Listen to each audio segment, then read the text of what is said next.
I welcome you for IABS IAS Academy Current Affairs Channel IABS IAS News Bureau. Today we are going to discuss about the Hindu news analysis dated on 22nd August.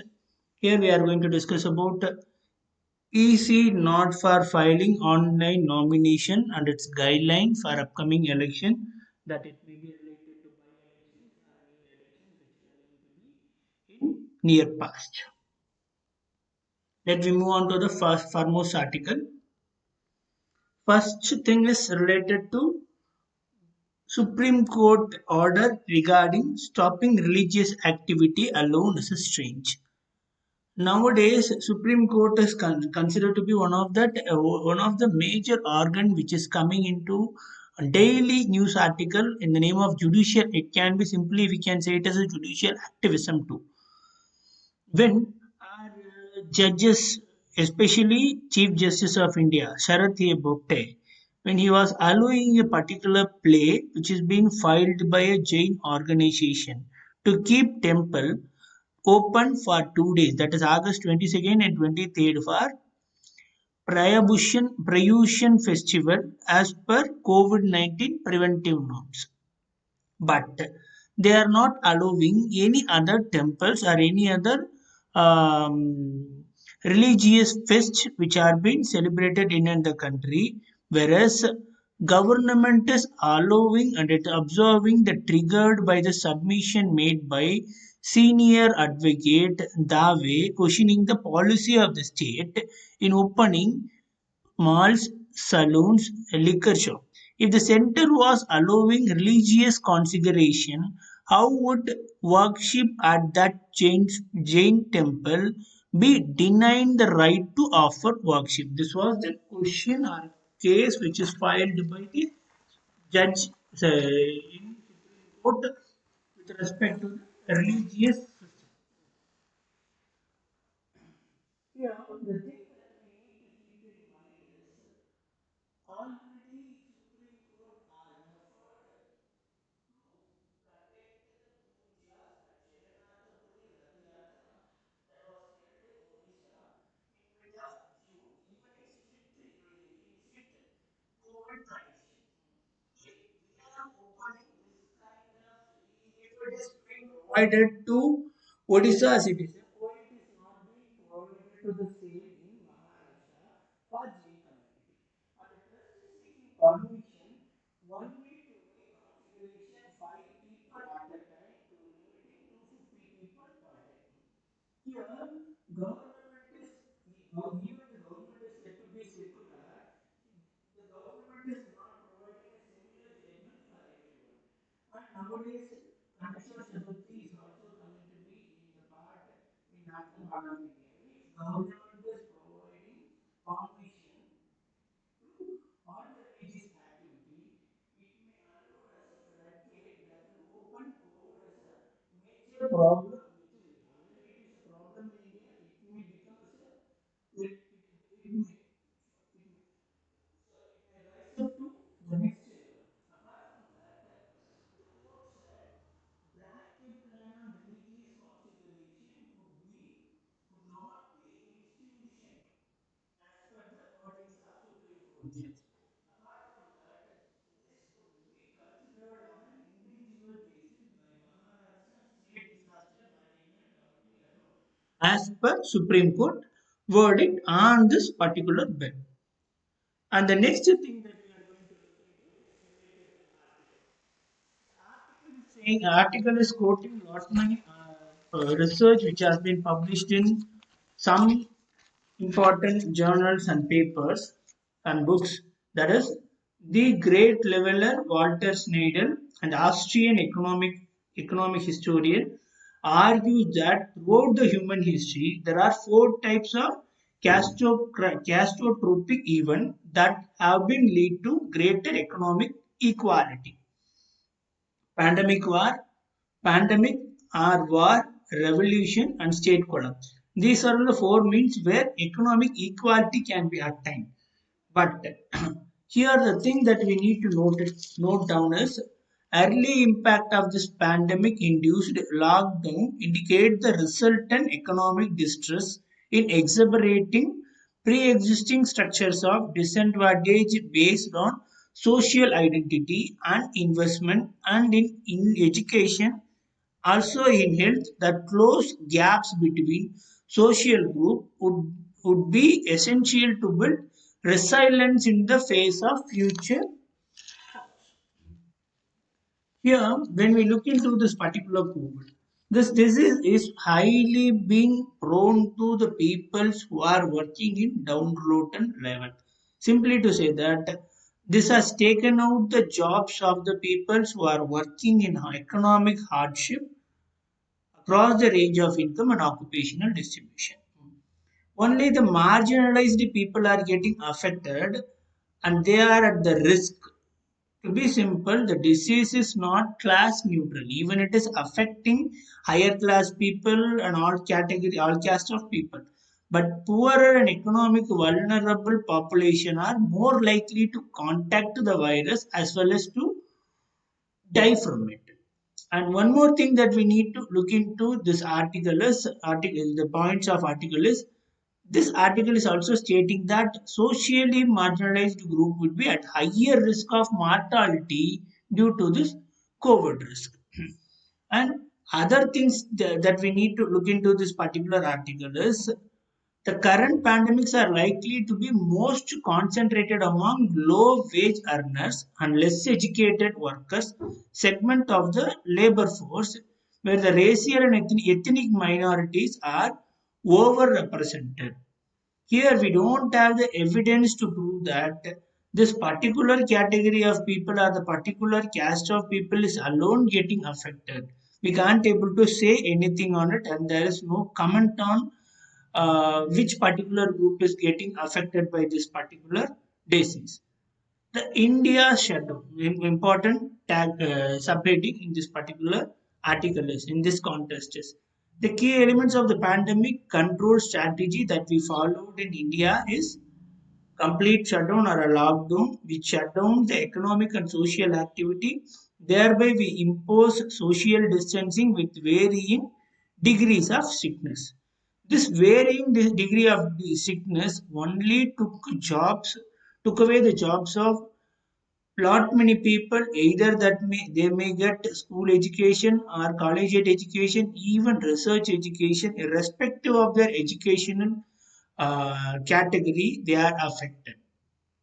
Apart from that, even in the name of issue of technology, some people who are working with the help of technology, they were able to work from their home. But here the differential access to information technology as well as the disparity in ability to invest in technology made a critical significance role in shaping access to online education.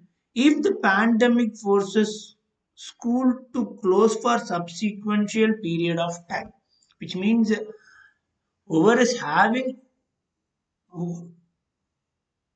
access to the technology and have already learned how to use this technology, they were continuing their job without any hiccups. But others were not able to follow the same thing due to this lack of or issue of information and technology in this aspect. The third news analysis is related to the fire accident which take away the lives of 9 people in a fire accident which was happened in a state-run hydel station, that is Srisaila project on Telangana side of interstate border across Krishna.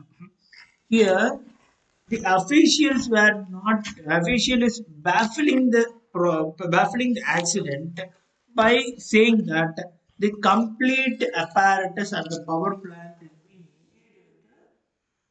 strategic relationship by obtaining the fund from Japanese Bank of International Cooperation, and this complete cell is being developed with the utmost care, which means even if there is a minor problem in this particular plant, which is located in the Srisailam, can be controlled by anyone, even if they are out of this particular industry or a particular power plant.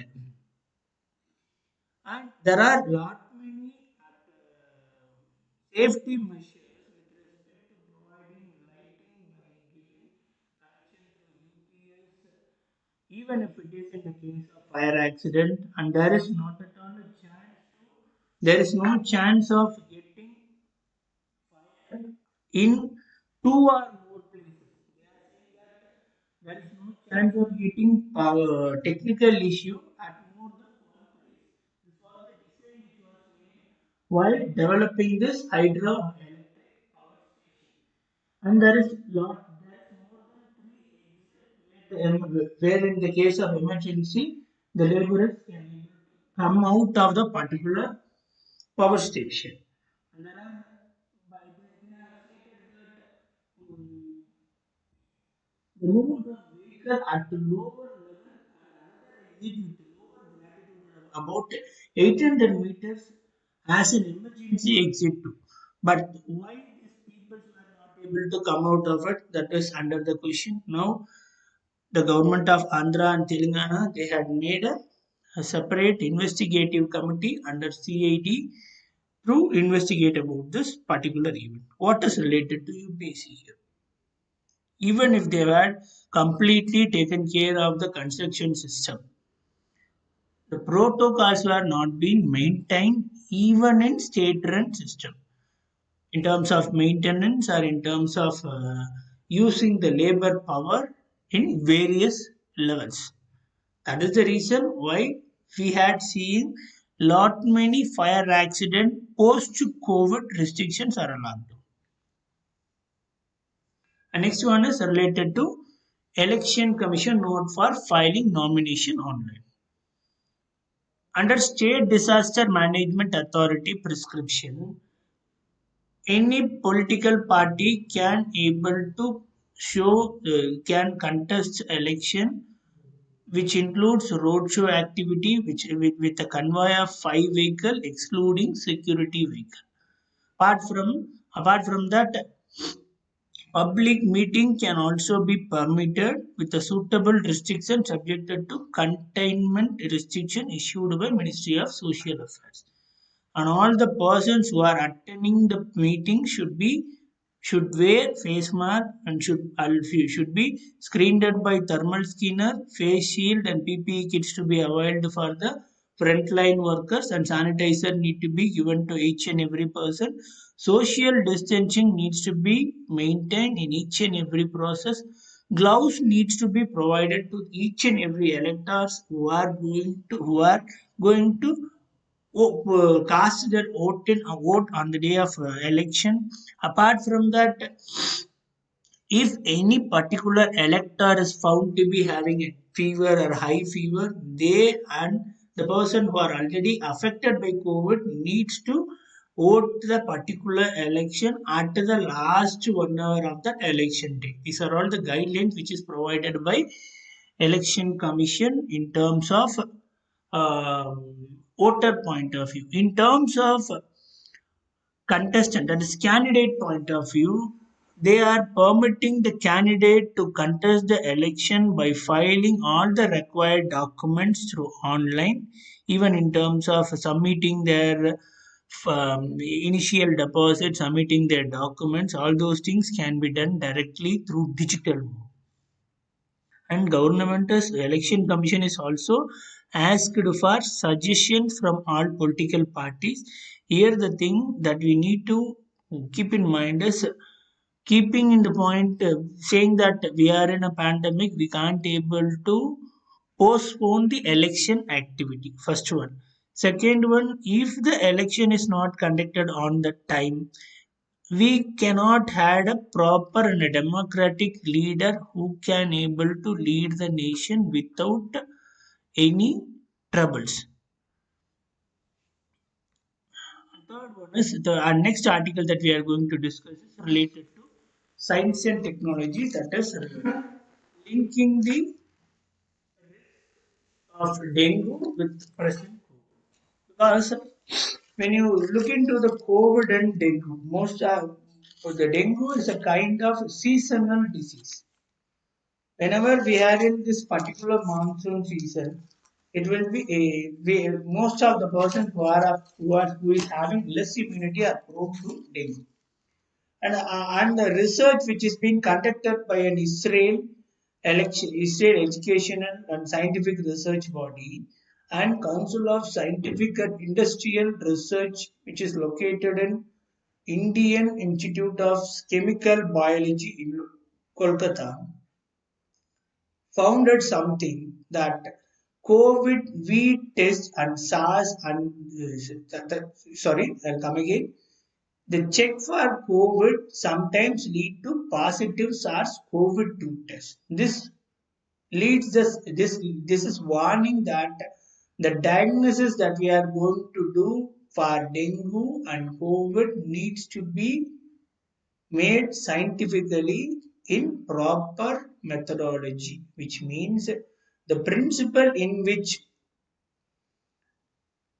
the antibiotic binds to a specific place on a virus called an antigen, like a key that goes into a lock. The test is returned as positive.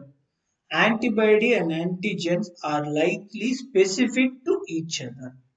And apart from that, the important point that you need to keep in mind in this article is the virus that causes dengue and coronavirus belongs to entirely different family.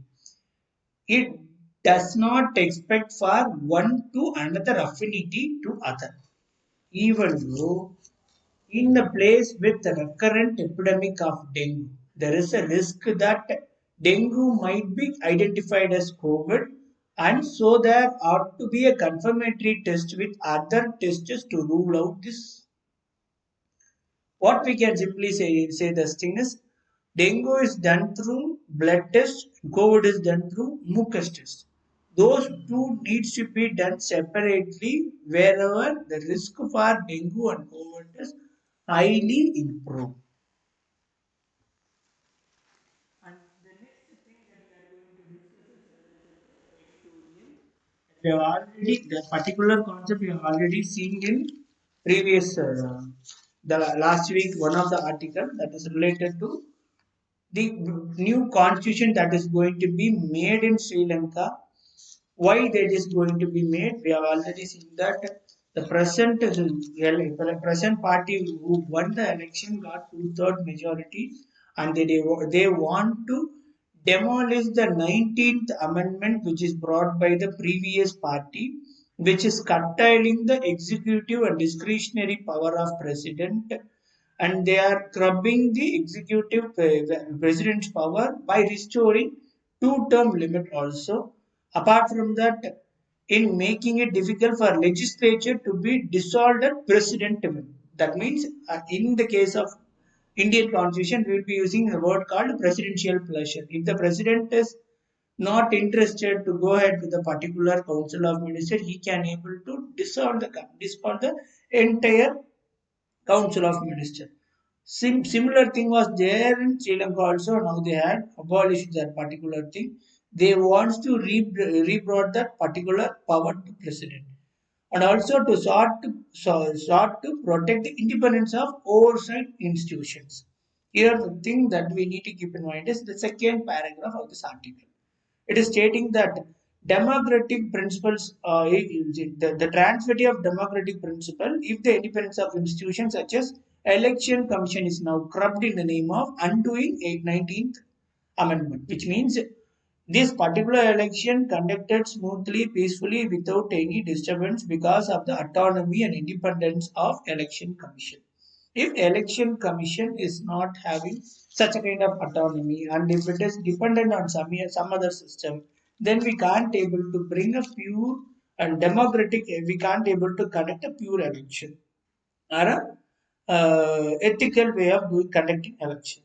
Further, the plan to rewrite the constitution under a rubric of one country, one law principle, should not be at the odds with urgent need for a new inclusive constitution that would put the country on the path of equality and reconciliation.